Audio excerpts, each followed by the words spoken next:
ഓണം വരെ തൂക്കാനുള്ളത് ഉണ്ട് എന്തായാലും. കുറച്ച് ചിരിക്കാനും ഉണ്ട്, നല്ല മൊമെന്റ്സ് ഒക്കെ ഉണ്ട്, നല്ല മൊമെന്റ്സ്, ബ്യൂട്ടിഫുൾ മൊമെന്റ്സ്. അവിടെ നല്ല കോംബോ ആയിരുന്നു, നല്ലൊരു ഫാമിലി ഫൺ പാക്ഡ് മൂവിയായിരുന്നു. ഓണം തൂക്കോ? ഏതാ ഓണം തൂക്കോ? മിക്കവാറും കോമ്പറ്റീഷൻ ഉണ്ടാവോ?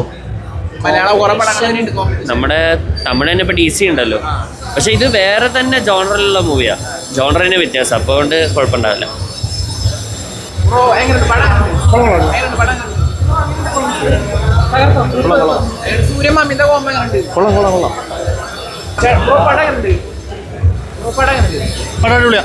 സൂര്യയുടെ പെർഫോമൻസ് അടിപൊളി പെർഫോമൻസ്.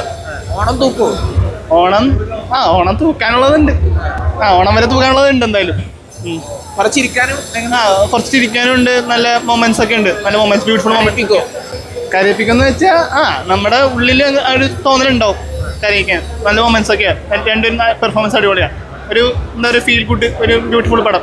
ജനനായക ഇറങ്ങിയിട്ടുണ്ടായിരുന്നല്ലോ, അപ്പൊ അതിൽ വിജയ് മമിത കോംബോ ഉണ്ടായിരുന്നു, ഇതില് സൂര്യ മമിത കോംബോ. ഏതാണ് അടിപൊളി? അത് അടിപൊളി രണ്ടും വേറെ വേറെ ഒരു കോംബോ ആണ്. അത് അണ്ണൻ തങ്കച്ചി ആണെങ്കിൽ ഇത് വേറെ ടൈപ്പ് ഒരു കോംബോ, ഒരു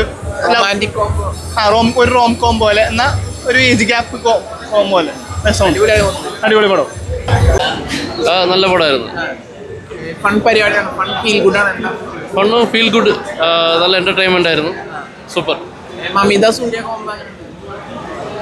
മമിത സൂര്യ കോംബോ നല്ല മാച്ചാണ്, നല്ല എന്റർടൈൻമെന്റ് ആണ്, ഫൺ. ഓണം തൂക്കോ? മിക്കവാറും. നൈസായിരുന്നു, അടിപൊളിയായിരുന്നു, നല്ലൊരു എന്റർടൈൻമെന്റ് മൂവി ആയിരുന്നു. സൂര്യ കരയിപ്പിച്ച? ഇമോഷൻസ് ഒത്തിരി ഉണ്ടായിരുന്നു, ഇമോഷണൽ ഉണ്ടായിരുന്നു, കോമഡി ഉണ്ടായിരുന്നു, രണ്ടും ക്ലബായിട്ടുള്ളൊരു നല്ലൊരു മൂവിയാണ്. സൂര്യ മമിത കോംബോ നൈസ്, അടിപൊളിയാട്ടോ. നമ്മൾ എക്സ്പെക്ട് ചെയ്തില്ല അത്രയും ആ ഒരു ഇത് വർക്കൗട്ട് ആവുമെന്ന് എക്സ്പെക്ട് ചെയ്തില്ല, പക്ഷേ അടിപൊളിയായിരുന്നു.